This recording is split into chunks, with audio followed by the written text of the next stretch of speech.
versus Carlos Leal.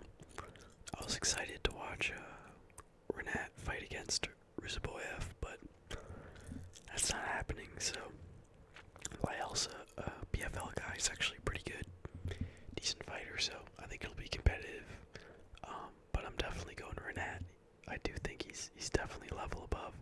I think he's top 15 worthy in welterweight, so yeah. Going Renat by decision or like third round submission. Next up we got Ishmael Nurdia versus Bruno Silva. I'm be honest, I don't know much about Ishmael. I know they lost to Sean Brady at welterweight, so maybe it'll be a small middleweight. Oh yeah, I heard that he got cut and then he went like 3-3 outside of the UFC, which isn't great. And Bruno Silva's very inconsistent. Got dropped by the GOAT GM3, but had a good fight with Alex Barra, so I don't know enough about Ishmael to confidently pick him. So I'm going Bruno Silva because I still think he's like okay at the sport. Next up we got Farid Basharat versus Victor Hugo. I'm excited for this fight. I'm a big fan of Victor Hugo since his fight on the Contender Series. Really good jiu-jitsu, very experienced guy, and powerful striker too. And I think people are underestimating him. Like, Basharat is good, but he's not like that good. Like, he beat Taylor Lapulus, Gleison Rodriguez. Alright, Damon Blackshear is a good win. But still, like, I think it's a very close fight. I think it's gonna be closer to a pick'em than what the odds say. So I'm not super confident in this pick, but I'm going with the underdog in Victor Hugo because I think he has more power on the feet. I think he'll be able to defend the takedowns. Next up, we got Chris Barnett versus Kennedy Nzechukwu. This is a fucked up matchup, bro. I love Chris Barnett. I'm glad that he's at least gonna be able to fight in front of the fans.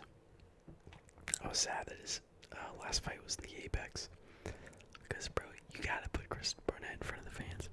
That being said, this is a much tougher matchup than Justin Taffa. Kennedy is very inconsistent, so he might just fuck around and get spinning wheel, get KO'd by Chris Barnett. But, I mean, technically he's the way better fighter, and he's like a foot taller, has like a foot longer in reach. So, yeah, I don't really see Chris Barnett being able to get to him, and I see him gassing out and getting finished in like the second round. So I'm going Kennedy by second round TKO, unfortunately. But I'm praying my boy Chris Barnett pulls some shit off. Next up we got Abus Nurmagomedov versus Brendan Farah. This is actually a really good fight. I'm pretty excited for this one. I'm going Abus. I thought he looked great his last fight against Worley Alvarez. He was winning, but I still think his cardio looked better than usual, and he used his grappling a lot more, which I think is an area where he could be successful against Bruno Farah. So I think it's gonna be a fun scrap.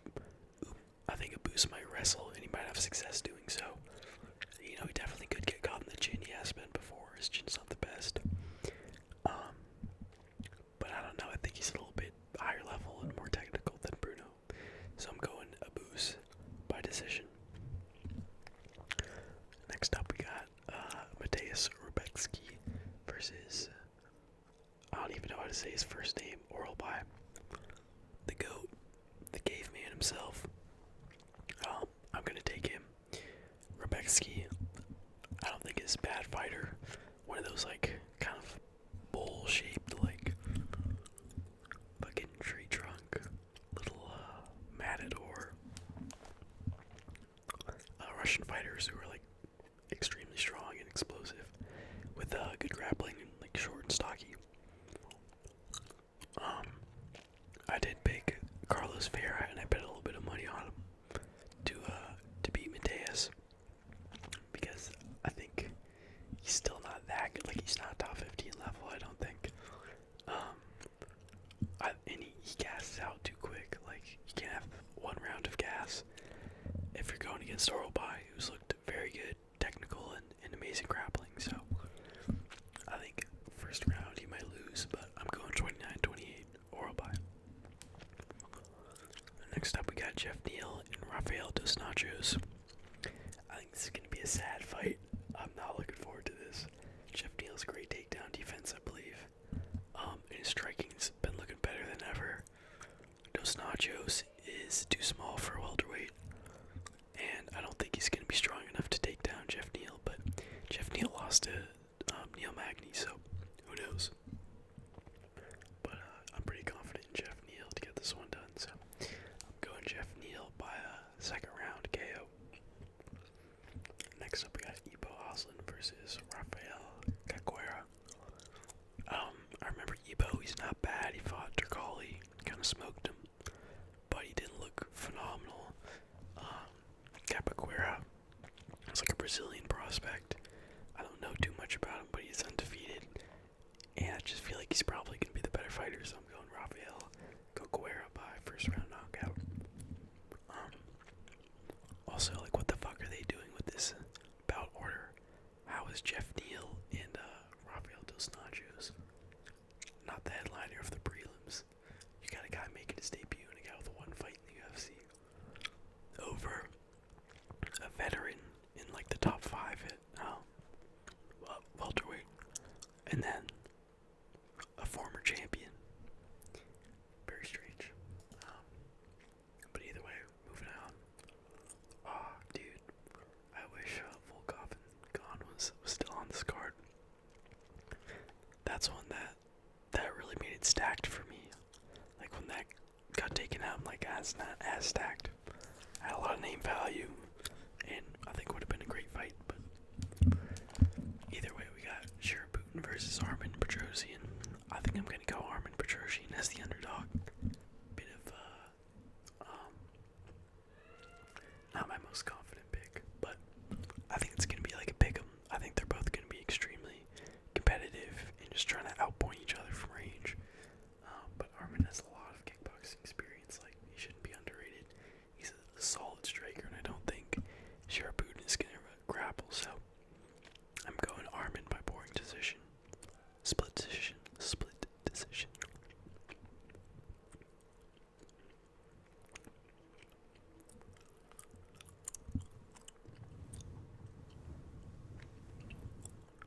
Next up, we got Lerone Murphy versus Dan Ige. I'm going Lerone Murphy all day in this one. Dan Ige is like kind of good, but also sometimes kind of not. And Lerone Murphy always looks good in my opinion. Super strong, like very imposing frame for a featherweight. Very athletic and explosive, and just, yeah, super technical, very high. Like, fight IQ, knows how to win. Ige, his best shot is like overhand right, and I don't think he's going to be able to catch Murphy. I think Murphy's going to be too fast for him too, but I think he'll put up more of a fight than Edson did. Sag. Next up, we got Magomed Ankalaev versus Alexander Rakic. This is a great fight. I'm actually pretty excited for this one. Rakic always impresses me, like, randomly. Like, he fucking destroyed Anthony Smith. Super strong guy, incredibly huge legs, like, very athletic and a big frame. But yeah, he just kind of loses these fights, like, randomly. It's very weird. Like, he got injured in the Jan Bovic fight, so that's whatever. But against Yuri, it's like he was doing really good and then just got cooked up. So yeah, a little bit inconsistent, Rakic, but I do think he's very high level. I do think he's like top 5, top 10 worthy. Ankalaev, on the other hand, has looked phenomenal as of late. I think Jan Blachowicz kind of exposed him, and maybe Rakic could do the similar thing with the calf kicks, and then just be strong and explosive and defend the takedowns. But I think Magomed's fight IQ is pretty high, and he's very sharp on the feet and on the ground, and he's got decent cardio. I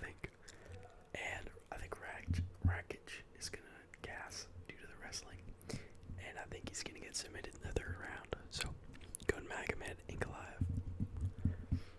Next up, we got the co-main event: Robert Whitaker versus Khamzat Chimaev. I'm going Robert Whitaker. I thought this was a 3-round fight, but I recently found out it's actually a 5-round fight, and I think that completely changes things. Robert has great takedown defense. He has that wide karate stance, allows him to sprawl really easily. And he's been looking better than ever. He's fucking smoked Ikram. I think it'll be like the Usman fight. I think he'll have trouble in the first round, and then Chimaev will start to gas, and Robert will start to put it on him more and more. And I do think he's got the advantage on the feet for sure. So I think like first 2 rounds are gonna go to Khamzat, and then Robert's gonna take over in the last 3, get a win by a split decision due to some crooked, corrupt judges. Yeah, I do think Rob's the best he's ever looked, and we don't know as much about Khamzat. It's been a while since he's fought, so he's looking like a professor. He's all philosophical and humble and shit. It's a little strange, so I'm going to the Robert Whitaker by decision. Next up, we got the main event of the evening. We got Ilia versus Max Holloway. This is a sad one. I can't lie. I'm a big fan of Max. Ilia's nasty too, but I like Max a lot more, and I'm praying that Max wins, but I have a feeling that Ilia's gonna put the whoops on him. I think it's just his time. Like, he's one of those fighters that just looks amazing and like better and better every time they get in there. Same with Max Holloway, to be fair, but I think Ilia is just another level of power, and Max does get hit way too much on the feet. And you can't get hit like that against Ilia, bro. He's gonna put him out. And then he's also got a nasty calf kick that I think is gonna be hard for Max Holloway to deal with.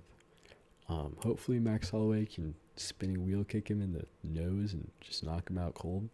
That would be pretty nice. But yeah, I just think Ilia's too sharp and technical, and I do think his cardio is gonna hold up for 5 rounds.